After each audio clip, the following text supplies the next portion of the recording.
Hello everyone, welcome to BSP pharma academy. BSP pharma academy में आपका स्वागत है। तो आज की वीडियो में हम लोग बात करने वाले हैं कि डी फार्मा एंट्रेंस एग्जाम को कैसे क्रैक करें, कम समय में तैयारी कैसे करें। वीडियो में कंप्लीट बात करेंगे, तो वीडियो को लास्ट तक ध्यान से देखना। वीडियो में कोई भी इम्प्रूवमेंट करने को होता है या फिर आपका डाउट होता है, आप कमेंट सेक्शन में कमेंट करके पूछ सकते हैं। तो सबसे पहले हम लोग एग्ज़ाम पैटर्न को जान लेते हैं कि हमारा एग्ज़ाम पैटर्न क्या है, किन किन सब्जेक्ट के अंदर से हमें एग्ज़ाम में क्वेश्चन देखने को मिलते हैं। जैसे कि अगर आपके पास 12th में फिजिक्स केमिस्ट्री मैथ है या फिर फिजिक्स केमिस्ट्री बायो है, तब आप डी फार्मा का एंट्रेंस एग्ज़ाम दे सकते हैं। ठीक है, तो हमारे किन किन सब्जेक्ट के अंदर से एग्ज़ाम में क्वेश्चन देखने को मिलते हैं, आपका बायोलॉजी है, केमिस्ट्री है, मैथ है और फिजिक्स है। ठीक है, ये 4 सब्जेक्ट के अंदर से आपको एग्ज़ाम में क्वेश्चन देखने को मिलते हैं। तो हमारा एग्ज़ाम पैटर्न क्या रहेगा, जो हमारे एग्ज़ाम में क्वेश्चन पूछे जाएंगे, किन किन सब्जेक्ट से पूछे जाते हैं, बायोलॉजी से पूछे जाते हैं, ठीक है, केमिस्ट्री से, फिजिक्स से और मैथ, इन 4 सब्जेक्ट से हमारे एग्ज़ाम में क्वेश्चन पूछे जाते हैं। पर बायोलॉजी से कितने क्वेश्चन पूछे जाते हैं, केमिस्ट्री से कितने क्वेश्चन पूछे जाते हैं, फिजिक्स से कितने क्वेश्चन पूछे जाते हैं और मैथ से कितने क्वेश्चन पूछे जाते हैं। जैसे कि अगर आपके पास 12th में फिजिक्स केमिस्ट्री मैथ है, तब आपसे फिजिक्स केमिस्ट्री मैथ के क्वेश्चन पूछे जाएंगे। वहीं पर आपके पास 12th में बायोलॉजी था, तब आपसे फिजिक्स केमिस्ट्री और बायोलॉजी के क्वेश्चन पूछे जाएंगे। मैथ वाले बच्चों से बायोलॉजी के क्वेश्चन नहीं पूछे जाएंगे और बायोलॉजी वाले बच्चों से मैथ के क्वेश्चन नहीं पूछे जाएंगे। अब बायोलॉजी के कितने क्वेश्चन पूछे जाते हैं, केमिस्ट्री के कितने क्वेश्चन पूछे जाते हैं, फिजिक्स के कितने क्वेश्चन पूछे जाते हैं और मैथ के कितने क्वेश्चन पूछे जाते हैं। जैसे कि आपके बायोलॉजी के कितने क्वेश्चन पूछे जाते हैं, 50 क्वेश्चन आपको एग्जाम में देखने को मिलते हैं। एक क्वेश्चन जो होता है कितने नंबर का होता है, 4 नंबर का होता है। कितने नंबर का होता है, 4 नंबर का होता है। तो बायोलॉजी से आपके 200 नंबर के क्वेश्चन पूछे जाते हैं। ठीक है, जो भी आपने 11th और 12th में पढ़ा है, वहीं से आपको एग्जाम में क्वेश्चन देखने को मिलेंगे। फिर आते हैं हम लोग केमिस्ट्री पे। केमिस्ट्री से आपके कितने क्वेश्चन पूछे जाते हैं, 25 क्वेश्चन पूछे जाते हैं। एक क्वेश्चन जो होता है आपका 4 नंबर का होता है, तो 100 नंबर की आपकी केमिस्ट्री पूछी जाती है। उसके बाद आते हैं हम लोग फिजिक्स पे। किस पे आते हैं, फिजिक्स पे आते हैं। फिजिक्स से आपके कितने क्वेश्चन पूछे जाते हैं, तो 25 क्वेश्चन पूछे जाते हैं। एक क्वेश्चन जो होता है आपका 4 नंबर का होता है, तो 100 नंबर की आपकी फिजिक्स पूछी जाती है। ठीक है, कितने नंबर की फिजिक्स पूछी जाती है, 100 नंबर की आपकी फिजिक्स पूछी जाती है। फिर उसके बाद आता है मैथ। ठीक है, मैथ से हमसे कितने क्वेश्चन पूछे जाते हैं, 50 क्वेश्चन पूछे जाते हैं। एक क्वेश्चन जो होता है आपका कितने नंबर का होता है, 4 नंबर का होता है। तो टोटल 200 नंबर से हमारी 200 नंबर की क्या है, मैथ पूछी जाती है। ये कौन कौन से सब्जेक्ट से आपके एग्जाम में क्वेश्चन देखने को मिलते हैं, बायोलॉजी है, केमिस्ट्री है, फिजिक्स है और आपका मैथमेटिक है। फिजिक्स वाले बच्चों से आपके मैथ के क्वेश्चन, सॉरी, मैथ वाले बच्चों से आपके बायोलॉजी के क्वेश्चन नहीं पूछे जाते और बायोलॉजी वाले बच्चों से आपके मैथ के क्वेश्चन नहीं पूछे जाते। कितने कितने क्वेश्चन पूछे जाते हैं, तो बायोलॉजी का आपके 50 क्वेश्चन पूछे जाते हैं। एक क्वेश्चन 4 नंबर का होता है, तो 200 नंबर की आपकी क्या होती है, बायोलॉजी पूछी जाती है। केमिस्ट्री से आपके 25 क्वेश्चन पूछे जाते हैं। एक क्वेश्चन आपका कितने नंबर का होता है, 4 नंबर का होता है, तो 100 नंबर की आपकी क्या है, केमिस्ट्री पूछी जाती है। उसके बाद है आपका फिजिक्स। ठीक है, फिजिक्स से कितने क्वेश्चन पूछे जाते हैं, 25 क्वेश्चन आपके पूछे जाते हैं। एक क्वेश्चन 4 नंबर का होता है, तो 100 नंबर की आपकी फिजिक्स होती है। फिर उसके बाद आता है मैथमेटिक्स, मतलब कि मैथ से आपके 50 क्वेश्चन पूछे जाते हैं। एक क्वेश्चन आपका 4 नंबर का होता है, तो 200 नंबर की आपकी मैथ पूछी जाती है। ठीक है, समझ में आ गया कौन कौन से सब्जेक्ट से हमें एग्जाम में क्वेश्चन देखने को मिलते हैं। अब टोटल आपके कितने क्वेश्चन पूछे जाते हैं, तो टोटल आपके 100 क्वेश्चन पूछे जाते हैं। कितने पूछे जाते हैं, 100 क्वेश्चन पूछे जाते हैं। 50 क्वेश्चन आपके किसके हो गए, बायोलॉजी के हो गए, 25 क्वेश्चन आपके केमिस्ट्री के हो गए, 25 क्वेश्चन आपके फिजिक्स के हो गए। टोटल कितने क्वेश्चन पूछे जाते हैं, 100 क्वेश्चन पूछे जाते हैं। एक क्वेश्चन आपका 4 नंबर का होता है, तो टोटल 400 नंबर का आपका क्या होता है, पेपर होता है। कितने नंबर का होता है, 400 नंबर का आपका पेपर होता है। अब जो हमसे क्वेश्चन पूछे जाते हैं वो कैसे पूछे जाते हैं, आपका जो एग्जाम होता है वो रिटन होता है, मल्टीपल चॉइस क्वेश्चन पूछे जाते हैं, किस टाइप के आपके क्वेश्चन पूछे जाते हैं।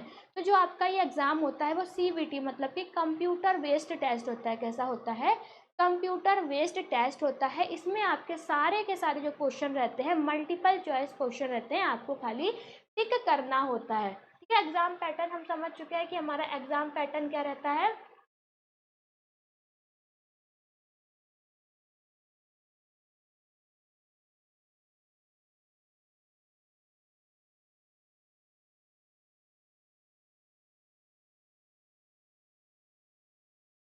ठीक है। एग्जाम पैटर्न हम समझ चुके हैं कि हमारा एग्जाम पैटर्न क्या है। अब उसके बाद हम लोग इम्पॉर्टेंट सब्जेक्ट की बात करेंगे, कुछ इंपॉर्टेंट टॉपिक की बात करेंगे, जैसे हमारा बायोलॉजी है, केमिस्ट्री और फिजिक्स है। इनके अंदर कौन कौन से हमारे इंपॉर्टेंट टॉपिक है जिससे कि हमें क्वेश्चन देखने को मिल सकते हैं। सबसे पहले हम लोग बायोलॉजी की बात करेंगे। बायोलॉजी के अंदर आपके कौन कौन से इंपॉर्टेंट टॉपिक है, जैसे कि आपका सेल है, टिश्यू है, ह्यूमन बॉडी के बारे में, प्लांट किंगडम के बारे में पूछा जाता है, सेल के बारे में पूछा जाता है और न्यूट्रिशन के बारे में पूछा जाता है। यहाँ से आपको एग्जाम में क्वेश्चन देखने को मिलते हैं। उसके बाद है केमिस्ट्री। ठीक है, केमिस्ट्री में हमसे क्या क्या पूछा जाता है, जैसे कि हमको पीरियोडिक टेबल याद कर लेनी है। कौन सी? पीरियोडिक टेबल याद कर लेनी है, यहाँ से हमको क्वेश्चन देखने को मिल सकते हैं। केमिकल रिएक्शन है, ठीक है, एसिड बेस है और आपका ऑर्गेनिक केमिस्ट्री बेस है। ये क्या करना है, हमें अपना कंप्लीट करना है। फिजिक्स की बात करेंगे, फिजिक्स में आपका मोशन है, करंट, इलेक्ट्रिसिटी है, फोर्स है और जितने भी आपके न्यूमेरिकल बेसिस क्वेश्चन होते हैं वो भी आपको क्या करना है, सॉल्व करना है। ठीक है, बायोलॉजी में हमको क्या क्या पढ़ना है हम जान चुके हैं, जैसे कि हमें सेल के बारे में पढ़ना है, टिश्यू के बारे में पढ़ना है, ऑर्गन के बारे में पढ़ना है, जो भी हमारे सिस्टम है। जितना भी हमने 11th और 12th में बायोलॉजी में पढ़ा है वो सारा का सारा हमें क्या करना है, अच्छे से समझना है। वहीं से हमको क्या होगा, एग्जाम में क्वेश्चन देखने को मिलेंगे। फिर उसके बाद आता है स्मार्ट स्टडी प्लान, जैसे कि हमको अपनी स्टडी को कैसे करना है।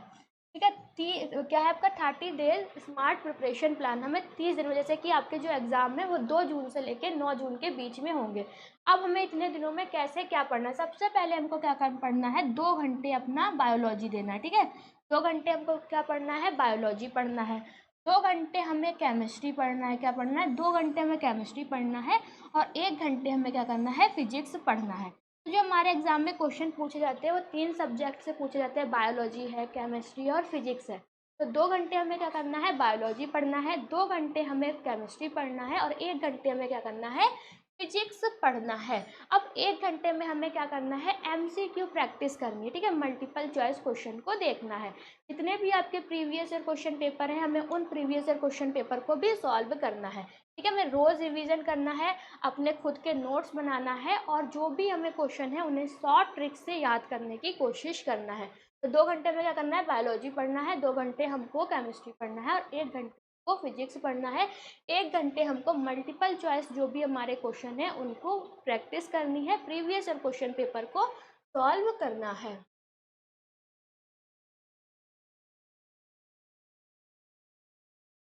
अब जो भी बच्चे डी फार्मा एंट्रेंस एग्जाम की तैयारी करना चाहता है उसको सिंपल सा गूगल प्ले स्टोर पे जाना है और बीएसपी फार्मेसी ऐप को डाउनलोड कर लेना है। ठीक है, डाउनलोड करने के बाद हमको रजिस्टर करना है। रजिस्टर करने के बाद डी फार्मा पर आपको क्या है, यहाँ पर एंट्रेंस एग्जाम का आपको फोल्डर दिखेगा, आपको एंट्रेंस एग्जाम पे टिक करना है।